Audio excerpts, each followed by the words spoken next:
François Bayrou est l'invité de Soir 3 Politique. La réforme des retraites est au cœur du débat. Comment débloquer la situation? La lutte contre les déficits? Où trouver l'argent? Et le MoDem, où se situe-t-il dans ce paysage? Merci d'être avec nous, François Bayrou, ce soir. Je rappelle que vous êtes président du MoDem, député des Pyrénées-Atlantiques, ancien ministre. Les retraites d'abord, beaucoup de monde hier dans les rues. Est-ce qu'il faut tout remettre à plat, comme l'a proposé Martine Aubry, par exemple? Je ne vais pas respecter les règles habituelles de l'interview. C'est-à-dire que... non, pas du tout. C'est-à-dire que c'est important le sujet que vous abordez. Oui. Mais il y a deux sujets cette semaine qui sont extraordinairement importants et dont personne n'a dit un mot. Alors, en deux phrases, je vais les traiter parce que ces sujets expliquent rapidement, ce que nous avons à faire. Rapidement, parce qu'il faut qu'on parle des retraites et d'un certain nombre de choses. Ne soyez pas impatients. Vous allez non, mais voir, on a peu de temps. On va très bien y arriver. Cette semaine, pour la première fois dans notre histoire depuis très très très longtemps, la dette est devenue le premier poste du budget. Mais ça, on va y revenir. Plus important que l'éducation nationale. Mais on va y revenir. Et la deuxième chose, vous savez qu'il y a des mouvements très importants en Europe parce qu'on pensait que la Grèce n'arriverait pas à payer ce déficit. Que s'est-il passé cette semaine? La Chine a dit qu'elle rachèterait la dette grecque. D'accord. Alors, non, mais si vous voulez bien, on va y revenir tout à l'heure. Parce qu'on va parler quand même des retraites. C'est assez important pour que on comprenne que là est la véritable raison pour laquelle, entre autres, nous devons faire la réforme des retraites. Alors, donc, question, est-ce qu'il faut, à la suite des manifestations d'hier, remettre tout à plat? Non. Ou se donner le temps de la discussion? Non, c'est pas... il aurait fallu prendre le temps de la discussion avant. Mais au point où nous en sommes arrivés, après des mois et des mois de crispation, de tension, bien sûr, on ne peut pas tout remettre à plat et tout recommencer à zéro. Il y a une chose à faire, sur laquelle M. Chérec, au nom de la CFDT, a ouvert une porte. M. Chérec a dit, écoutez, peut-être on ne peut pas tout avoir, mais il y a en tout cas une chose qu'on peut faire, c'est s'intéresser à ce sujet sur lequel je suis intervenu, comme vous savez, dès la première minute, qui est la question des 67 ans. Il y a naturellement une décision qui vise à déplacer en 8 ans, sur 8 années, d'un glissement de 60 à 62 ans, l'âge de départ, du premier départ à la retraite, mais il y a une injustice colossale, sur laquelle aujourd'hui je crois tout le monde ouvre les yeux, qui est qu'on déplace à 67 ans l'âge où ceux qui n'ont pas une carrière complète ont le droit de faire valoir leurs droits. Alors, oui, mais ça, ceci n'est pas juste. Alors, d'accord. Et on a le Sénat cette semaine pour le changer. Alors, vous dites 67 ans, c'est inacceptable. En revanche, vous acceptez l'idée de 62 ans. Oui. De 62 ans au lieu de 60. C'est toujours aussi impopulaire d'ailleurs. Oui. Est-ce que ça n'est pas pénalisé ceux qui ont les métiers les plus pénibles, qui veulent partir à 60 ans? Non. La pénibilité, comme on dit, c'est-à-dire la chance offerte ou l'occasion offerte à ceux qui ont eu des métiers pénibles physiquement et peut-être moralement de partir avant les autres, ça va être traité cette semaine au Sénat et j'espère bien traité. Mais pour moi, ce qui est injuste, ce qui est pénalisant... Mais 62 ans, c'est pas injuste. Ben écoutez, on ne peut pas rester comme on est. Nous avons une population dont l'âge s'allonge, nous avons de plus en plus de retraités et de moins en moins de personnes au travail. Oui, mais 62 ans, c'est ceux qui voudraient partir à 60 parce qu'ils ont des métiers difficiles non, ou parce que... c'est pas vrai. Si, aussi. C'est pas vrai. Aussi, c'est ce qu'on entend dans les Ceux qui ont des métiers difficiles, il est normal qu'on leur offre une possibilité de partir avant. Je crois que ça va être fait, du moins j'espère que ça va l'être. Tout le monde s'accorde à le reconnaître. Mais... Alors, honnêtement, je ne dis pas que ce soit agréable d'aller d'ici 2018 à 62 ans. Ce n'est pas agréable, mais c'est raisonnable. On ne peut pas vivre avec plus de 30 milliards par an d'argent qu'on emprunte, c'est-à-dire qu'on met sur le dos des enfants pour payer les retraites des actifs aujourd'hui. Vous vous rendez bien compte que c'est impossible. Alors, juste une chose. Comme citoyen. Les syndicats vont se revoir demain pour voir quelle suite ils vont donner à tout ça. Il y a déjà une journée d'action prévue pour le 12 octobre. Si le conflit se durcit, si la situation se bloque, ce sera la faute de qui? Du gouvernement ou des syndicats?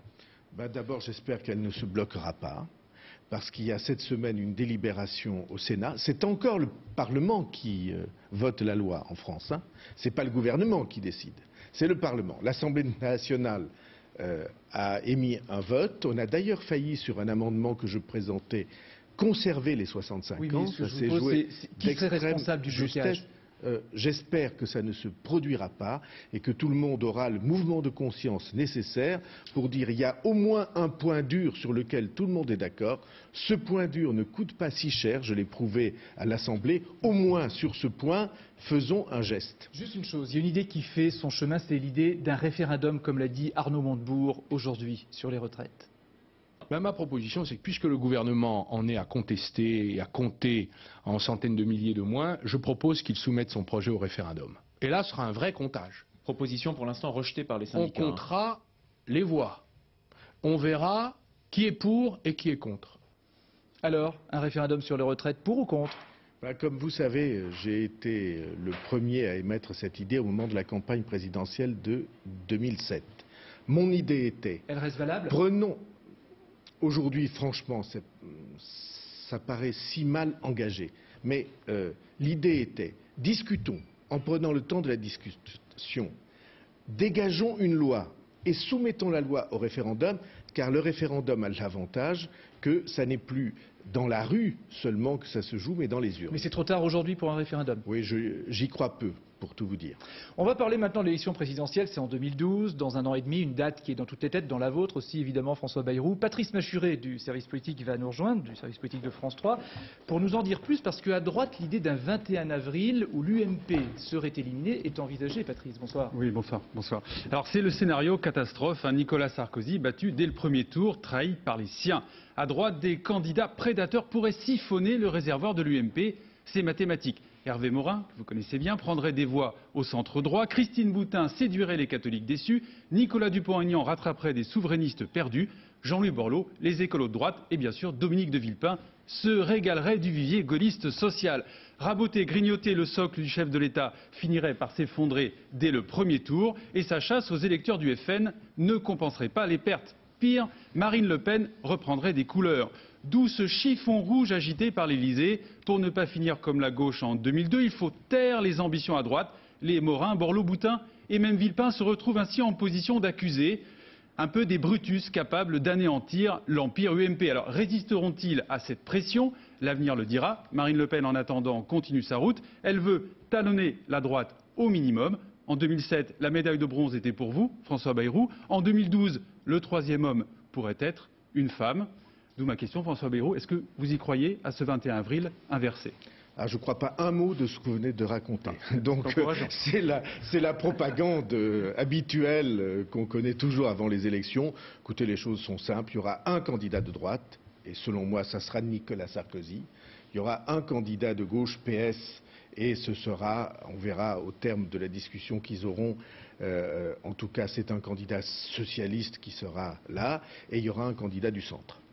Et un seul. Vous êtes prononcé en 2006, avant l'élection, pour une dose de proportionnelle à l'Assemblée nationale, pour permettre d'avoir finalement des députés Front National à l'Assemblée. Est-ce qu'aujourd'hui, quand vous voyez la remontée... Alors, en tout cas, ce serait une des conséquences. Mais la remontée aujourd'hui de Marine Le Pen ferait qu'évidemment, il y aurait des députés FN. Est-ce que vous maintenez encore cette proposition? Il y a un principe élémentaire. C'est que tous les citoyens français ont le droit d'être représentés à égalité à l'Assemblée nationale, au Parlement. Tous.